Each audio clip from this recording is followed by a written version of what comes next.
going to make bread. And it's gonna be 100% whole wheat plus 1 cup of white wheat. Or white flour, I should say. So first we're gonna get this started.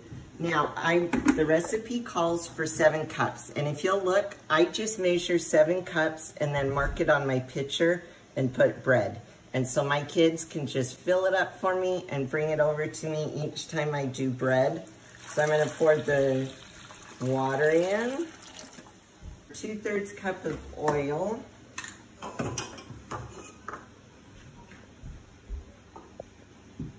and then we're gonna do honey. And like I've shown in other videos, you coat your container and then the honey will come right out.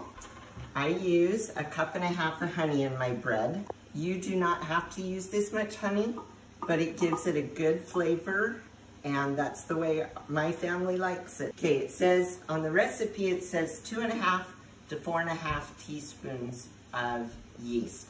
The reason for the difference is if you're using instant yeast versus just regular yeast. If you're using instant, you'll use the lower measurement. If you're using regular or just everyday yeast, you'll use the higher amount. And if your yeast is a little on the older side, you can add some more in and it'll still be good. 4 teaspoons of yeast just right on top. 2, 3 tablespoons. Tablespoons, yes, tablespoons. And this is not instant, so that's why I'm using the larger measurement. Okay, so now I'm gonna give it a quick, hang on for the ears, quick stir.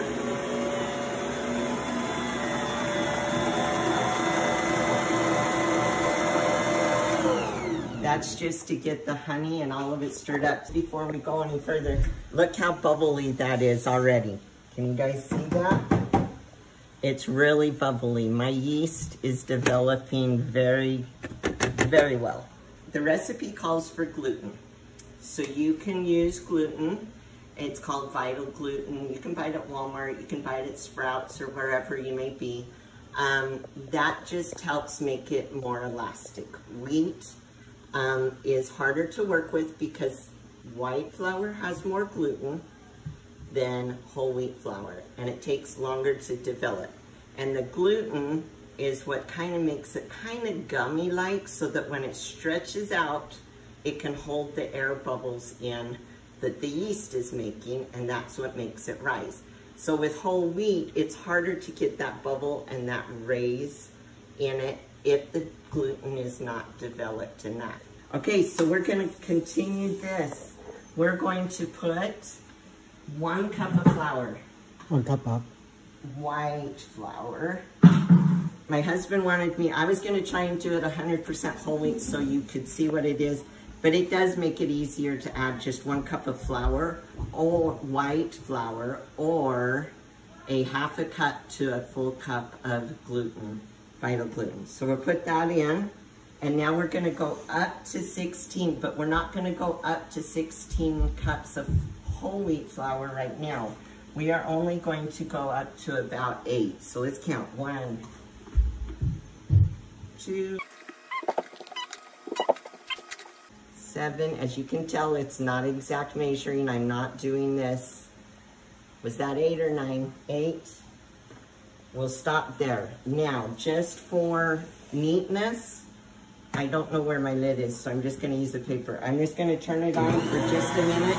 This will keep the flour from going all over the place.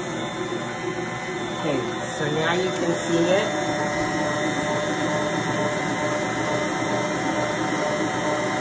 So it's really soupy, but we're gonna stop it there. What we just did is we coated the yeast with flour so that it wouldn't touch the salt.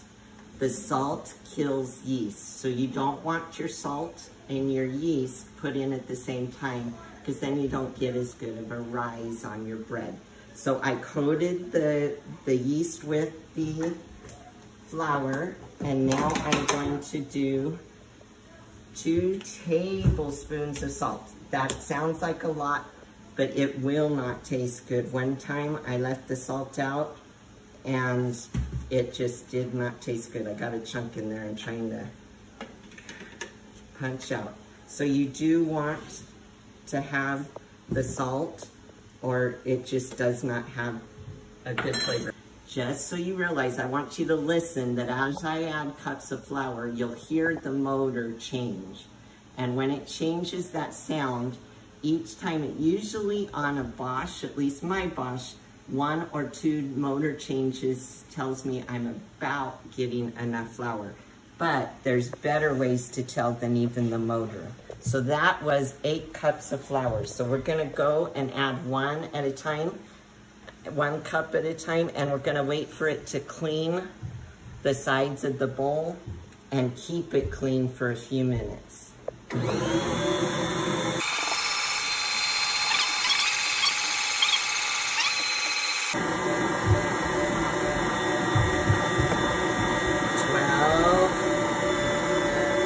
Hear the motor change?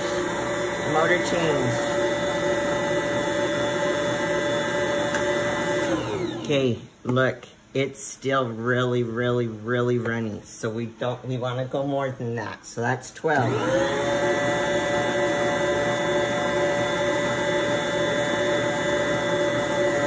13. Hear that motor change again? And it's starting to clear off the edge. But it's not there yet.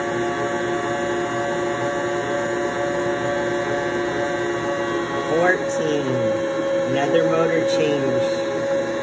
I'm gonna let it sit here for a minute and knead and see. It's cleaning the edge off, but if it gets sticky again, I'll need to add 1 more. So now I'm gonna come in here and let, oh, nope, I can tell it's way, way, way too sticky. So I am going to do another cup.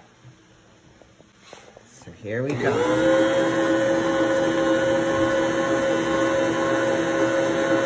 15.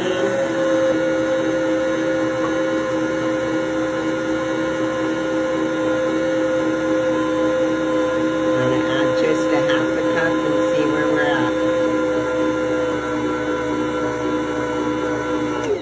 Okay, let's go. Sorry for the motor.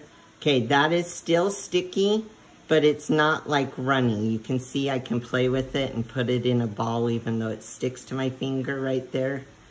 Okay, we are going to now let it knead. Because I know my Bosch and I know my recipe, I know it's gonna be about 15 minutes of kneading. On the Bosch, I'm doing level 1.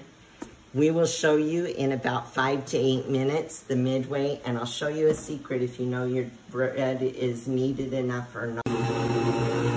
Okay, it's been 8 minutes. Come look at how it's mixing. The edges are all clean, and it's kind of coming up and down right here in the middle. Okay, we're gonna show, but see how it falls back down right away? It just kind of relaxes. Okay, well, let me show you a secret. I'm dipping my hand in the flour, and then I'm getting a chunk, which is really wet, so I'll probably add another half cup. But then I'm just coating the dough in flour just so it doesn't stick to my hands. And what we're gonna try to do is create what's called a window.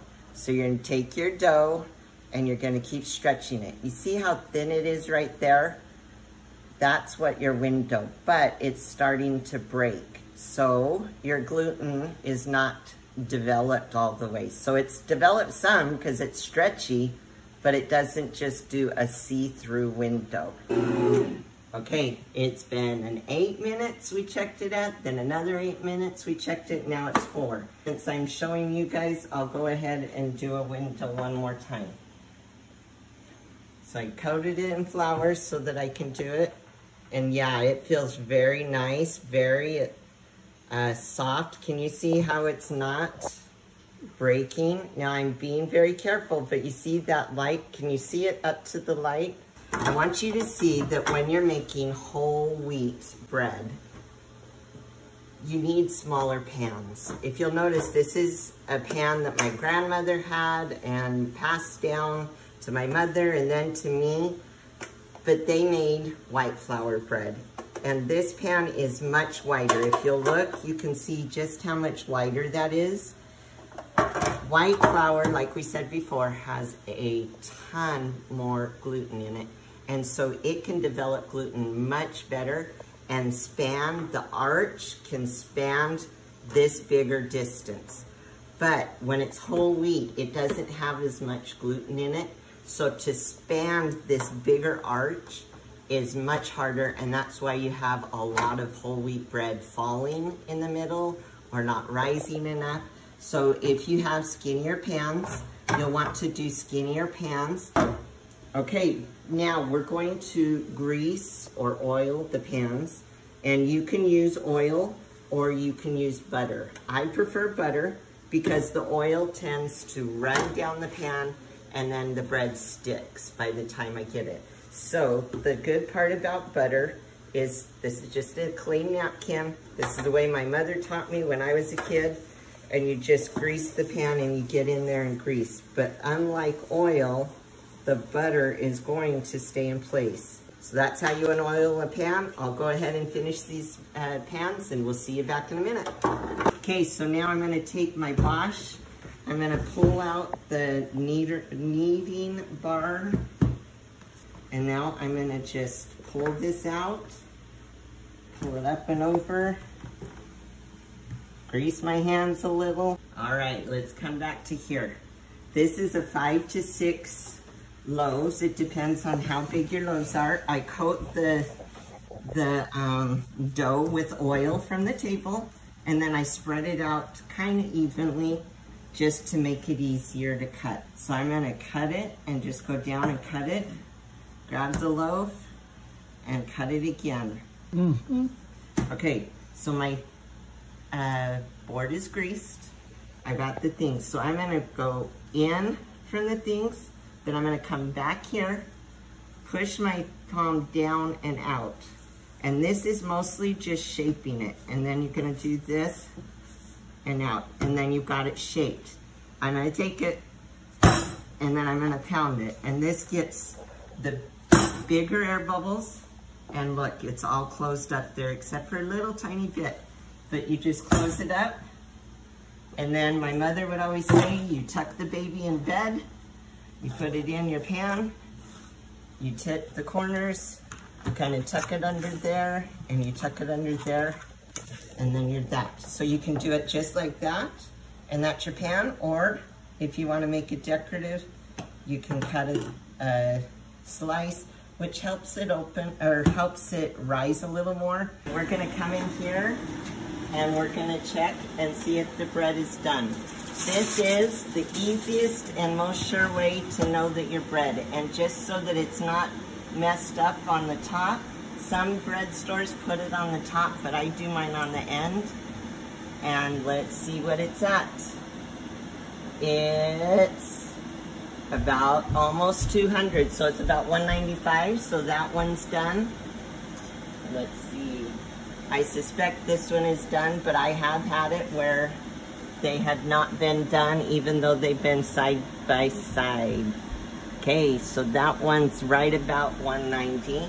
So those two are done. So now we're going to turn these out. See how high they've risen? They haven't fallen. And now we're just gonna turn it out onto a breadboard. And I like wooden breadboards because then when it cools off, it doesn't sweat and make the bread soggy.